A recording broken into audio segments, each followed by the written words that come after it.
A 14ª Cúpula do BRICS, grupo formado pelo Brasil, Rússia, Índia, China e África do Sul, reuniu no último dia 23 de junho os presidentes dos países membros do bloco. A cúpula, que teve como sede a cidade de Pequim, na China, foi realizada por videoconferência e em meio a um cenário geopolítico cada vez mais complexo, por conta da guerra na Europa e do crescente afastamento econômico entre Pequim e Washington. Os temas principais da 14ª Cúpula dos BRICS foram o fortalecimento do multilateralismo e a abertura econômica para lutar contra as crises atuais. Os líderes do bloco, que reúne 42% da população mundial e responde por 1/4 do produto interno bruto do planeta, também debateram sobre a troca de tecnologias, luta contra as epidemias e o desenvolvimento sustentável. Na declaração conjunta da cúpula, os Estados-membros dos BRICS reafirmaram seu respeito pela soberania e integridade territorial de todos os Estados, salientando o compromisso pela resolução pacífica de todas as diferenças e disputas e o seu forte compromisso com o desarmamento nuclear. O conflito militar na Ucrânia foi discutido no encontro. Os países lembraram suas posições nacionais, expressas nos fóruns apropriados, como o Conselho de Segurança da ONU e a Assembleia Geral da ONU.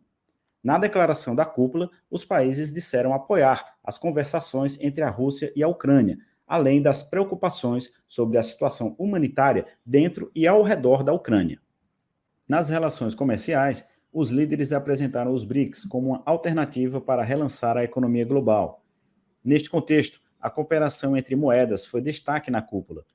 Os 5 líderes reconheceram a importância de fortalecer o mecanismo do arranjo contingente de reservas, que, segundo eles, contribui para o fortalecimento da segurança financeira global e complementa os existentes arranjos monetários internacionais.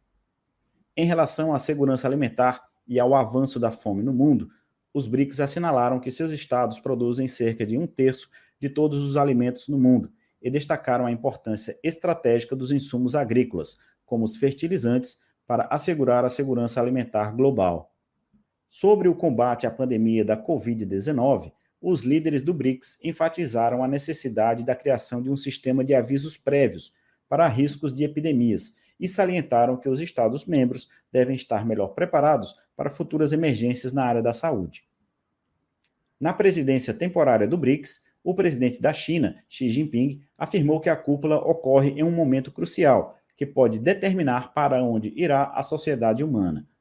O líder chinês disse que os membros do BRICS, sendo países emergentes e grandes países em desenvolvimento, devem ser corajosos em assumir suas responsabilidades e ousados em levar adiante seus trabalhos, injetando forma positiva, estável e construtiva para o mundo.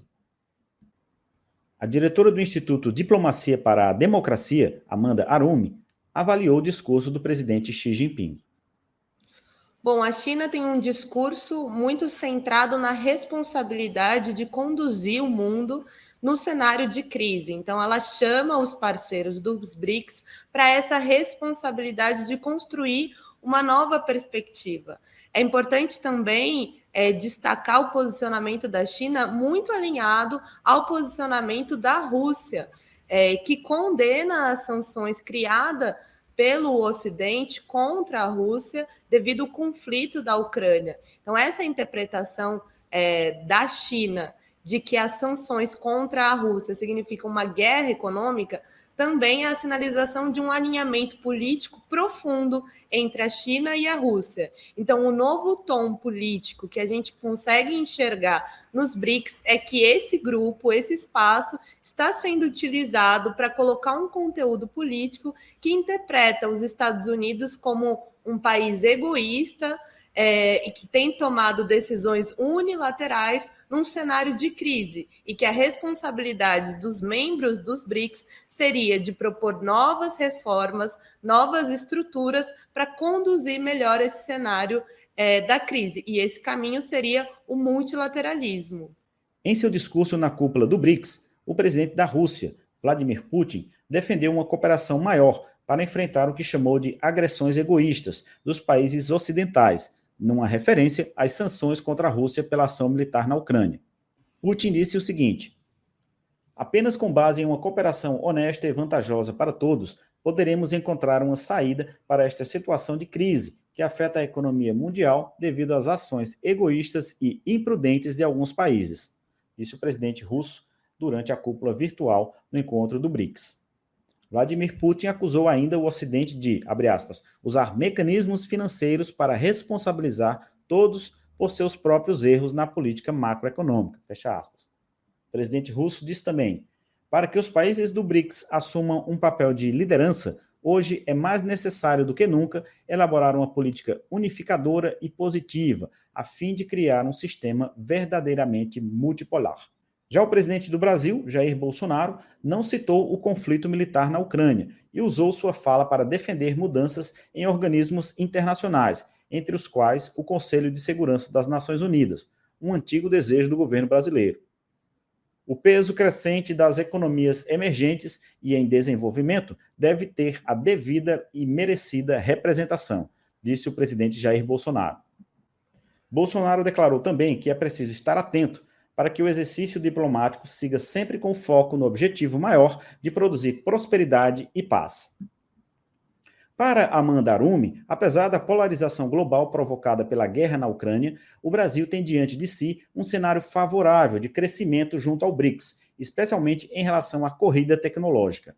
Porque a gente tem uma distância geográfica do conflito, ao mesmo tempo que temos uma geopolítica e geoeconomicamente uma situação estratégica. Então, a gente tem um tamanho suficiente para ter neutralidade em relação a essa polarização que se desenha no mundo, ao mesmo tempo que temos condições de barganhar posicionamentos como, inclusive, transferência tecnológica. Hoje o mundo passa por uma grande corrida científica e tecnológica e o Brasil necessita muito ocupar um espaço nessa disputa. Então, o caminho para o Brasil numa política externa futura seria favorável, pensando que o Brasil teria capacidade de barganhar nesse momento de transição hegemônica do mundo. Para o ex-ministro de Relações Exteriores, Celso Amorim, a promoção da paz fortalece a América Latina no contexto geopolítico.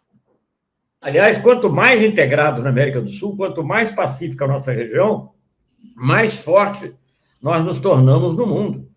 Eu me lembro sempre do Mujica falando, quando o Brasil tinha vindo, o Lula tinha vindo de Irã, e nós tínhamos lá feito aquele acordo, ele dizia que como isso era bom para a América Latina, mas a recíproca é verdadeira. Quer dizer, nós vivemos numa região de paz e de harmonia, nos fortalece para sermos mediadores de outros conflitos.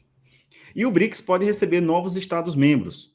A Argentina e o Irã apresentaram candidaturas para integrar o grupo de países.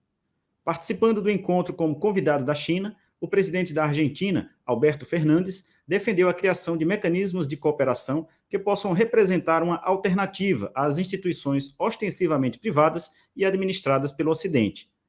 Já o presidente do Irã, Ebrahim Raisi, que também participou da cúpula virtual, expressou em seu discurso a disposição de Teherã em compartilhar suas capacidades e potencialidades com o restante dos países do BRICS.